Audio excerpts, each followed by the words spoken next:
Welcome to another episode of Plastic Surgery Uncensored. I'm your host, Dr. Rahban, and yes, we have your question and answer, your Q&A session today. As always, on all these episodes, we are blessed to have Maria, the producer. So, you guys have been writing in some kick-ass questions. I'm actually super impressed. We really actually don't remove many of them because they're so much more refined and more accurate. So hopefully if you wrote something in, you'll be able to hear your question. We're going to dive right in and start answering your questions so we can make the most of our time. So Maria, what do you got for me? Okay, so I'm going to go with miscellaneous. Miscellaneous. A hodgepodge of different questions. All right. Okay, this is from Cassie Prather. Cassie Prather. Okay. What do you got? Can you explain the Fupa area? I have more fat in that area after pregnancy. Can you fix it just that area, or do you need to do a tummy tuck? Great question. So the Fupa, which is a layman's term, the correct area is the mons or pubis. That's the area, you don't even describe it. Everybody knows where that area is. It's interesting. It does have a mind of its own and its own anatomy. And this is what often happens, particularly with pregnancy and or weight loss. That area sort of gets thicker and kind of gets saggier and descends. And so during an abdominoplasty, a well-executed abdominoplasty, that area needs to be fixed every time. Because when you make your incision, you go north. Well, this is south. But if you do it correctly, and in every one of mine I do, I open up the pubis area, and there is two things that happen. One is you get redundant skin, because you have redundant skin everywhere. If you think about it, most women who give birth carry babies very low, C-sections, whatnot, everything is coming out of there. So that gets super stretched. And then when it goes back, the extra skin creates a little shelving.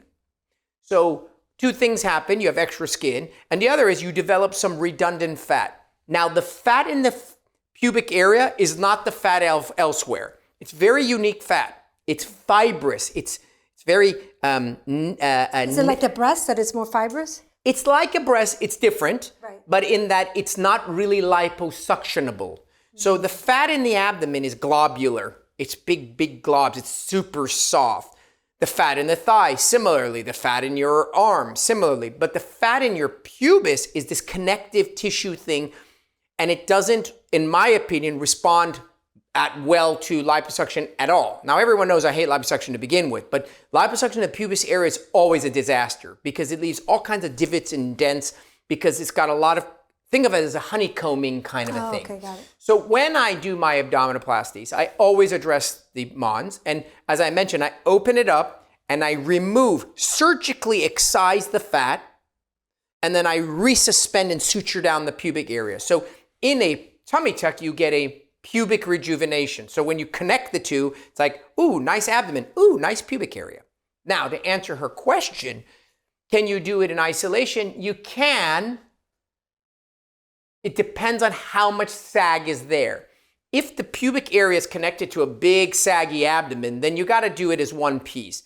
But if the pubic area is really not, the abdomen area is not that bad, and the pubic area, you can make just a limited incision, open it up, take some fat out, and remove some. So you can do an isolated pubic rejuvenation or pubic lift. But if you've been giving birth, you have extra skin, might as well cut it all out. See, look at that. You've been indoctrinated after 5 years. Now you're like, just chop it all off. Just take it. Okay, the next question comes from Jenna Miami _78. Jenna Miami _78. Here's your question. Be somebody that I've been pushing. Yeah, this is a Miami crew. Yeah.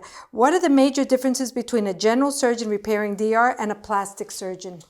So what are the differences between a general surgeon and plastic surgeon repairing DR? With all due respect, I really don't think a general surgeon should be repairing DR, in that when you repair a DR, you're going to bring the muscles together.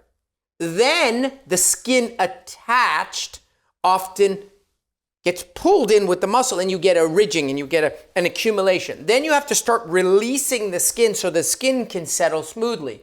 Well, you're almost in an abdominoplasty at this point.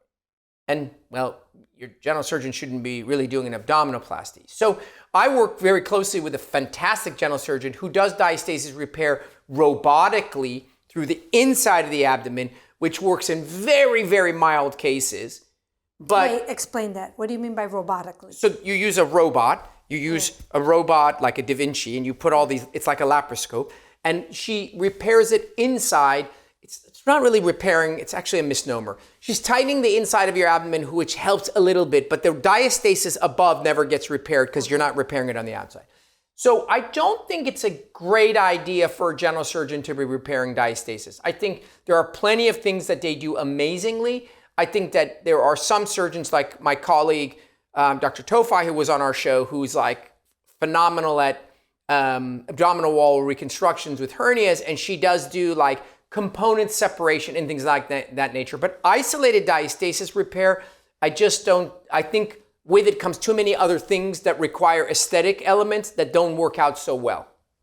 Okay, next question comes from Ballyview92. Ballyview92. Can anything effective be done for saggy knees and thighs other than a full lift surgery with scars? Can anything effective be done for saggy skins and thighs? Knees. Saggy, Knees. skin on the knees Right. and the thighs other than a full lift surgery with scars. So the Leg answer is, lift. no. The answer is no. So what you're saying is I have this loose, saggy skin, my knees, my arms, my neck, my back, whatever. And can I do anything other than cut it out? No.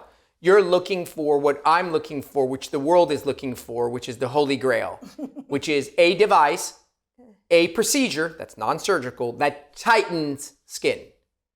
What we're looking for, this will change the landscape of plastic surgery forever, is a non-surgical procedure that tightens skin without operating and cutting it out. As of today, there is no such device that does it reproducibly, effectively, and with great efficacy in areas that have a lot. So when you have loose skin in your thigh, you need to remove that loose skin. When you have loose skin in your arms, you need to remove that skin. When you remove that skin, it kind of gets rid of a lot of the wrinkling and sort of the divots and dents and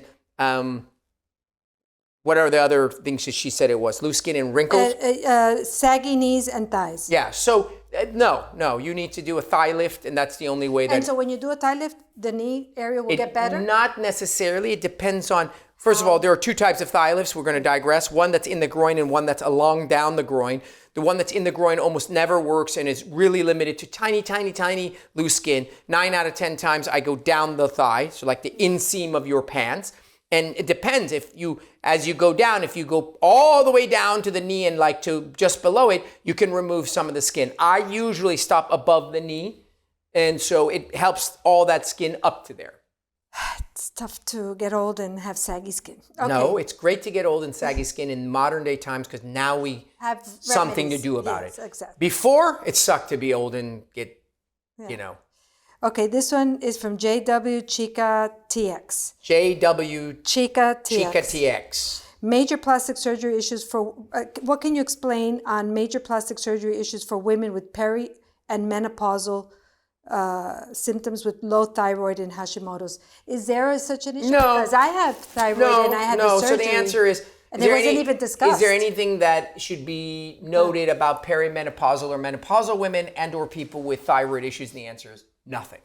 So if you have medical conditions, Hashimoto's, blood pressure, cholesterol, diabetes, whatever, your medical problems need to be well controlled. Mm-hmm. So your Hashimoto's needs to be well controlled, your blood pressure needs to be well controlled, then you're fine.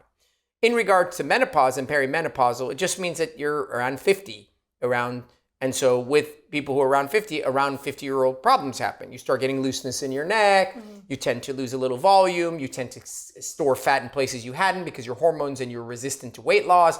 But there isn't something specifically unique that one needs to take into consideration because you happen to be around that time of your life. It isn't. It's a very You know they say mommy makeover. Mm-hmm. That's a marketing term. Then they would say daddy do-over. Mm-hmm. Now they're saying menopause makeover. Plastic surgery as a whole is constantly looking for marketing and catchy phrases and things that people will get. Oh yeah, I heard. Oh, that's the mommy makeover. That's the menopause makeover. But it just means you're 50. Okay, this one comes from Julia 5278.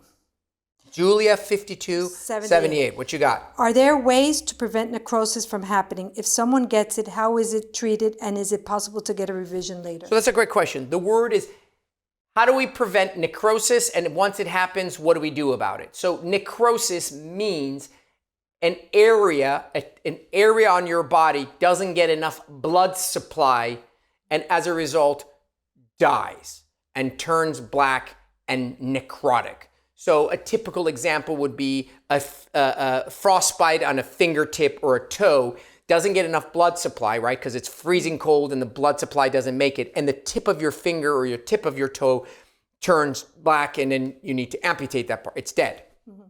So that happens from frostbite, but the concept is the same. And whenever we operate, or many times when we operate in plastic surgery, we are cutting blood supply to rearrange things. And then areas are not getting as much blood supply as they used to. Typical example, facelift. You're going underneath the skin, lifting it and pulling it. So an area that can get necrosis is behind the ear where there's not much blood supply. When we do breast lifts, the nipples often don't get enough blood supply because we have to rearrange them, and they can go necrotic. When we do a tummy tuck, the belly button often doesn't get enough blood supply and can go necrotic.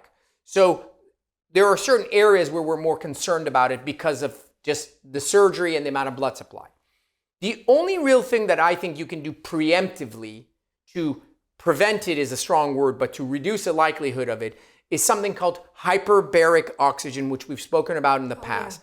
That is where you go into a chamber and they seal the chamber and they pump oxygen in at twice the normal atmosphere. So you're getting twice the pressure of oxygen, and that goes into your bloodstream and makes your blood super concentrated in oxygen. Therefore, when you're having surgery, even if you lose some blood supply, what's left has lots of oxygen in it.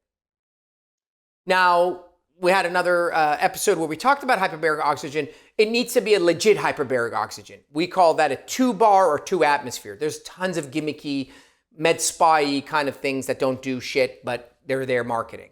Other than that, there's not much more you can really do. You have to obviously have high nutrition, be well hydrated, etc. Now, once that area is turned black, the treatment normally works by debriding it. You have to remove the area that's dead. And I can't sit there and I pray it comes back. It's gone.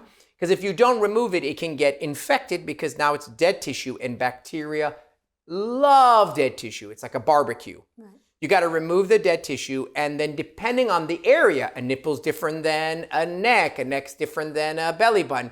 You either just do wound care and let it heal, or you have to start to reconstruct it and make a new version of it based on tissue and whatnot. So there isn't one global answer for how to reconstruct necrosis because necrosis is site dependent. Mm-hmm.